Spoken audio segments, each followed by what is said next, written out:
क्या आपने कभी सोचा है कि सावन के महीने में आने वाली नाग पंचमी के दिन आखिर नाग देवता की पूजा क्यों की जाती है? क्यों भगवान शिव के गले में विराजमान नाग को इतना पवित्र माना गया है?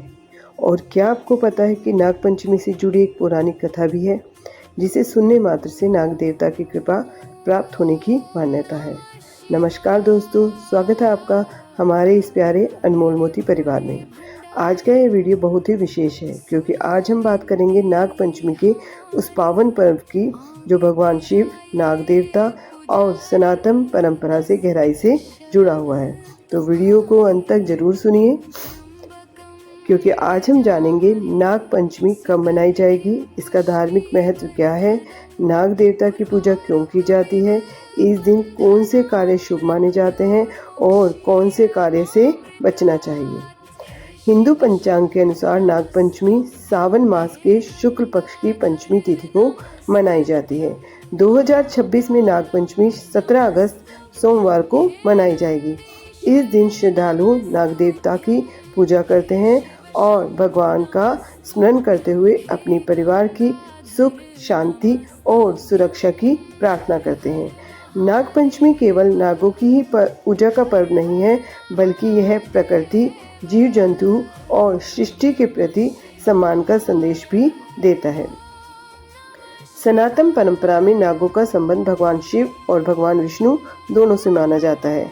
भगवान शिव के गले में विराजमान नागराज वासुकी है, जबकि भगवान विष्णु शेषनाग की शैया पर विराजमान होते हैं। इसी कारण नागों को केवल एक जीव के रूप में नहीं बल्कि धार्मिक परंपराओं में विशेष सम्मान प्राप्त है। नाग पंचमी हमें यह भी याद दिलाती है कि सृष्टि केवल मनुष्य के लिए नहीं बनी, धरती पर रहने वाले प्रत्येक जीव का अपना महत्व है और प्रकृति का संतुलन बनाए रखना हम सबकी जिम्मेदारी है। नाग पंचमी से जुड़ी कई लोक और पौराणिक कथाएं प्रचलित हैं। उनमें से एक प्रसिद्ध कथा राजा जन्मेजय के सर्प यज्ञ से जुड़ी हुई है।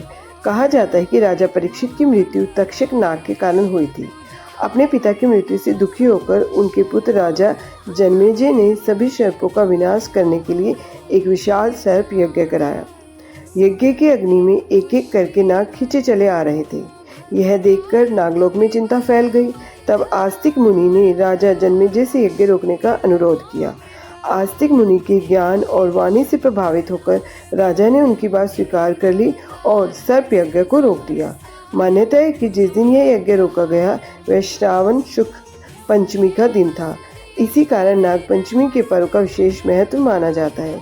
यह कथा हमें यह सुंदर संदेश देती है कि क्रोध और प्रतिशोध चाहे कितना भी बड़ा क्यों ना हो, अंत में क्षमा और विवेक ही विनाश को रोकते हैं।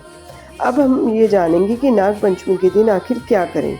नाग पंचमी के दिन श्रद्धालु प्रातः स्नान करके स्वच्छ वस्त्र धारण करें और भगवान शिव तथा नाग देवता का स्मरण करते रहें।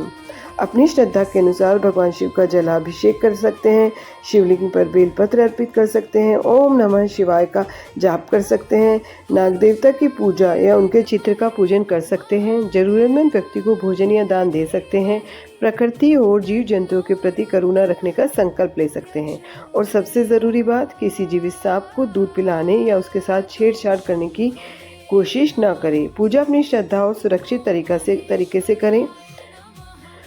परंपराओं में इस दिन कई कार्यों से बचने की बात कही गई है। अलग अलग क्षेत्रों में मान्यताएं अलग हो सकती हैं, लेकिन सामान्य रूप से किसी भी जीव को नुकसान न पहुंचाएं, सांप को पकड़ना, परेशान करना या उसके साथ फोटो खिंचवाने जैसी गतिविधियों से बचना चाहिए।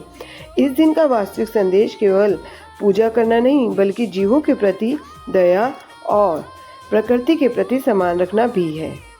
नागपंचमी का पर्व हमें केवल एक धार्मिक परंपरा नहीं सिखाता, यह हमें सिखाता है कि जिस प्रकृति से हमें जीवन मिला है उसका सम्मान करना चाहिए।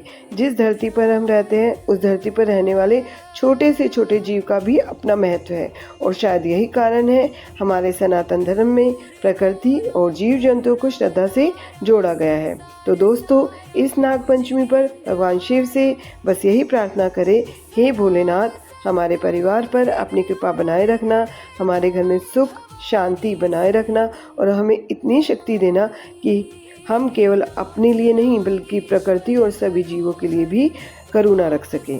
अगर आपको नागपंचमी से जुड़ी यह जानकारी अच्छी लगी हो तो वीडियो को लाइक करें और अपने परिवार और दोस्तों के साथ ज़रूर शेयर करें और कमेंट में श्रद्धा से लिखिए ओम नमः शिवाय।